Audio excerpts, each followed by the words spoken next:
በጠቅላይ ሚኒስትሩ የሚመራው የለውጡ መንግስት ላለፉት ዓመታት በሀገሪቱ የነበረውን ስብራት ለመጠገን ሶስት ነገሮች ላይ ትኩረት ተደርጎ እየተሰራ ነው። ይህን ያሉት የኦሮሚያ ክልል ርዕሰ መስተዳደር ሽመልስ አብዲሳ ናቸው። ርዕሰ መስተዳደሩ ዛሬ ጠቅላይ ሚኒስትር ዶክተር አብይ አህመድ በተገኙበት በተመረቀው የቄጦ የመስኖ ግድብ ፕሮጀክት ላይ ባደረጉት ንግግር መንግስት ሶስት ነገሮች ላይ ትኩረት አድርጎ ውጤት እያስመዘገበ መሆኑን ተናግሯል። የውሃ ሀብቶችን በሚገባ በማስተዳደር በመስኖ ልማት ውጤት ማስመዝገብ፣ ያለውን ለማፈር በአረንጓዴ አሻራ በመጠበቅ ምርታማነትን ማሳደግ ሁለቱ ትኩረት የተደረገባቸው ሲሆኑ በሶስተኛነት ደግሞ የሰው ኃይልን ትኩረት ያደርጋል ነው ያሉት። ሁምና ነማቀም በላቴ ደርገጌሰቴ መስራት የሚችል ብዙ ወጣት የሰው ኃይል አለን። ያለውን ደካማ የሥራ ባህልና የእውቀት ክፍተቶችን በማስተካከል ሰፋፊ ስራዎች ተጀምረዋል። በዚህ ዞንም ጠቅላይ ሚኒስትሩ በሰጡት አቅጣጫ መሰረት የቄጦ ፕሮጀክትን ጀምረን ዛሬ ለምረቃ አብቅተናል። ኪኖ ሀራ ይባፍ እስኒፍ ደቀቤ ጅራ ዛሬ የተመረቀው የቄጦ የመስኖ ግድብ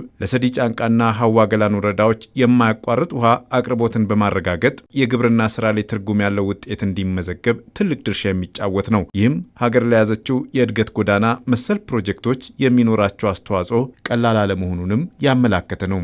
ጃባኔ የወጀን ጠንክረን መስራት ከቻልን እናድጋለን። በተለይም ውሃችንን፣ አፈራችንንና የሰው ኃይላችንን በመደመር እሳቤ ያሉትን ኢኒሼቲቮች በአግባቡ ከተገበርን በአጭር ጊዜ ውስጥ ድህነትን አሸንፈን ብዝሃ ዘርፍ እድገት እንደምናስመዘግብ በዚሁ ልገልጽላችሁ እወዳለሁ። ጨራ ከናን እስኒፍ ኢብሱን በርባዳ ጠቅላይ ሚኒስትር ዶክተር አብይ አህመድ በቄለም ወለጋ ዞን የተሰሩ የልማት ስራዎችን ጎብኝተዋል። ከነዚህ የልማት ስራዎች ውስጥ አንዱ ደግሞ የቄጦ የመስኖ ግድብ ሲሆን ይህም የአካባቢው ማህበረሰብ የመስኖ ዘዴዎችን በመጠቀም ውጤታማ የግብርና ስራ ለመስራት የሚያስችል መሆኑ ተመላክቷል። ይህም እንደ ሀገር ያሉ ሀብቶችን በሚገባ መጠቀም ከተቻለና መሬትን ከውሃ ጋር ማገናኘት ከተቻለ ትርጉም ያለው ሀገራዊ ለውጥ ማስመዝገብ የሚቻል መሆኑንም ርዕሰ መስተዳደሩ ሽመልስ አብዲሳ በመልእክታቸው አንስተዋል።